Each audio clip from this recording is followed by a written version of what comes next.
Natal telah tiba. Bagaimana persiapan Natal Anda tahun ini? Semoga setelah masa pandemi ini kita dapat merayakan Natal lebih baik lagi dari tahun-tahun sebelumnya. Namun bukan perayaan yang menjadi fokus kita, bukan pesta yang menjadi fokus kita, tapi penghayatan akan makna Natal itu.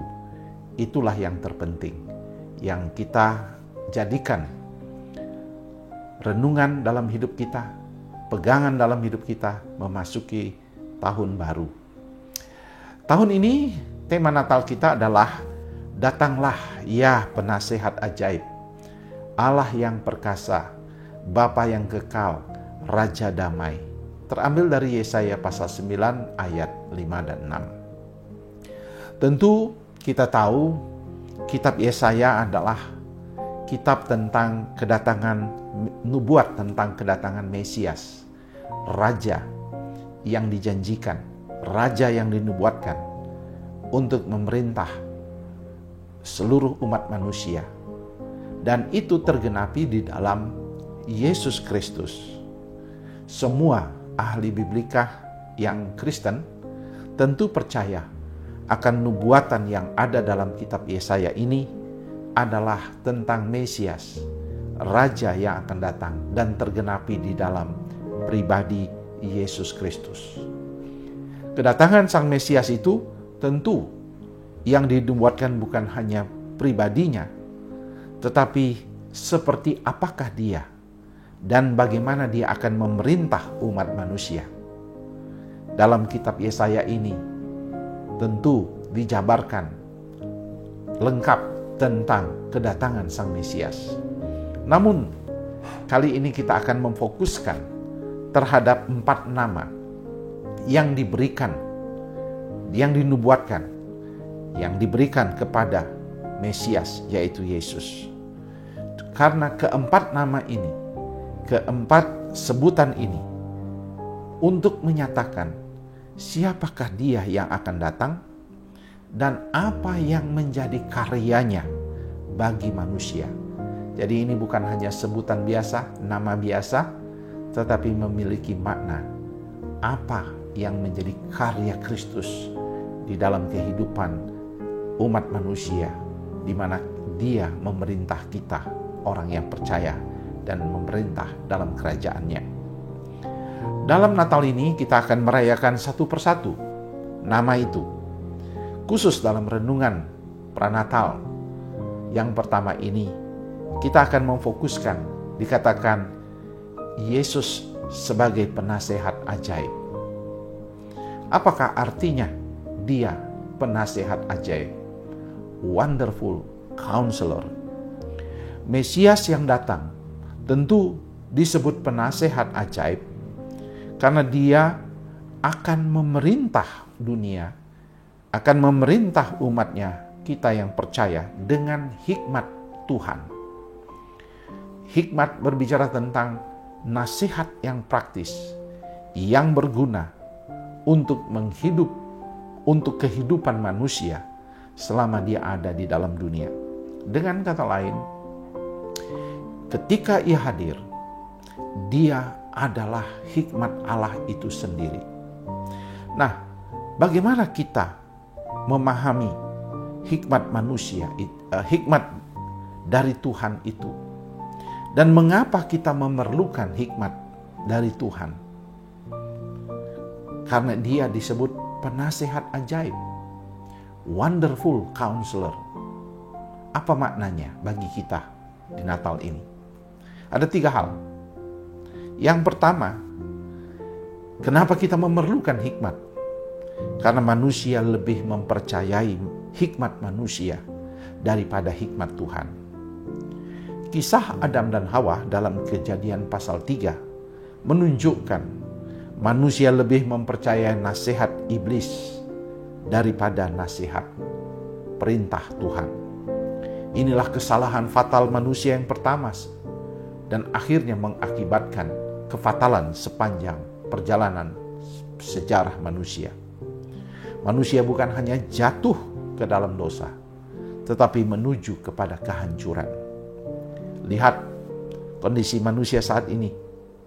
Hari ini pun dalam kondisi yang jatuh itu.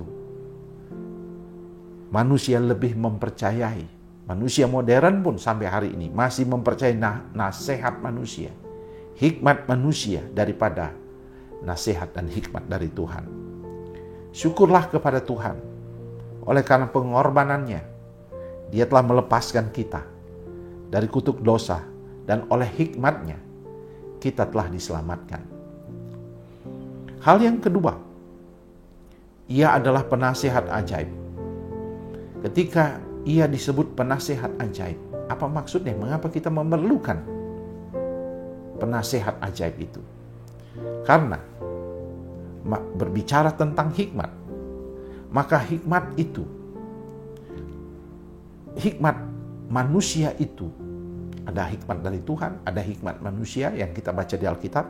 Maka hikmat manusia itu berguna tapi terbatas.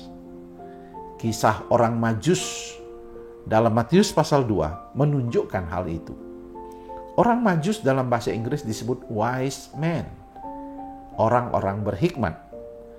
Orang-orang dari dunia timur ini disebut orang berhikmat, orang yang pintar, yang memiliki kemampuan untuk menyelesaikan masalah kehidupan, ahli-ahli perbintangan, dan kelompok elit dari kerajaan di timur itu. Namun, bagaimana terlihat bintang timur itu? Yang ia telah lihat bintang itu telah berhasil membuat mereka membuktikan kebenaran ada raja yang sudah lahir. Hikmatnya berguna. Makanya dia datang mencari Yesus. Tetapi ketika dia berjumpa dengan Yesus, dikatakan para wise men ini, para orang-orang berhikmat ini, para orang Majus ini sujud menyembah Yesus. Bahkan ketika dia pulang, mereka menaati Tuhan melalui jalan lain. Hikmat manusia itu baik, diberikan kepada semua manusia. Istilah teologinya common grace. Kepintaran itu diberikan kepada semua manusia, tidak peduli dia Kristen atau bukan, tidak peduli dia percaya kepada Tuhan atau tidak. Tetapi hikmat manusia itu terbatas. Pertemuan teknologi, temuan-temuan pengobatan, temuan-temuan apapun dalam dunia modern ini ternyata memang tidak pernah menjadi solusi akhir bagi kehidupan manusia. Semua ada batasnya.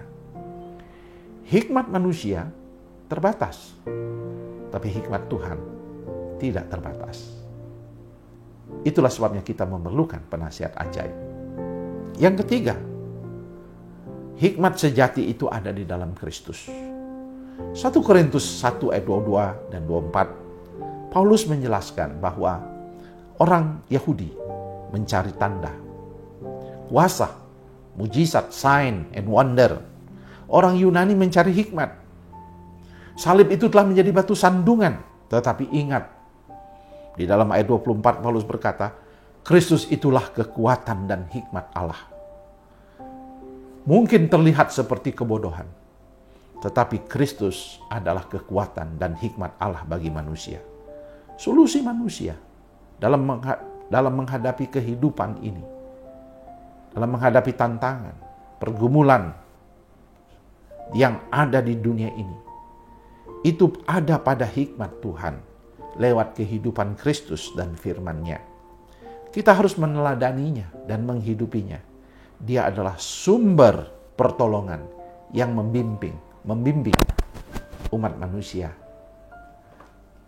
Saudara, sebagai refleksi, ketika kita bicara tentang Yesus sebagai penasihat ajaib, yang pertama, apakah kita sebagai manusia saat ini, sebagai orang Kristen di hari Natal ini, lebih mengutamakan hikmat manusia dibandingkan hikmat Tuhan? Coba cek kehidupan saudara sepanjang tahun ini. Apakah saudara lebih mengandalkan kekuatan hikmat manusia dan bukan hikmat Tuhan. Lebih mendengarkan nasihat manusia daripada nasihat Tuhan. Yang kedua, apakah kita sadar bahwa hikmat manusia itu ada batasnya? Walaupun itu berguna, dan kita harus mencari kepintaran, ilmu, dan sebagainya. Tapi kita harus ingat bahwa itu ada batasnya. Kita harus datang kepada Dia. Yang ketiga, sadarkah kita bahwa meneladani Kristus, mengikuti tuntunan firman-Nya, mendengarkan nasihat-nasihat dari firman-Nya, dan meneladani cara hidupnya, cara hidup Yesus, telah menjadikan Dia Tuhan dan Raja. Dan akhirnya Dialah menjadi sumber hikmat dan kekuatan bagi kehidupan kita. Sadarkah kita itu? Bahwa kita perlu menjadikan Dia sumber hikmat kita, sumber kekuatan kita. Inilah artinya Yesus yang adalah Wonderful Counselor, penasihat ajaib. Ia senantiasa mau menuntun dan membimbing Anda. Dengarkanlah tuntunannya, nasihatnya, hikmatnya. Selamat mempersiapkan Natal.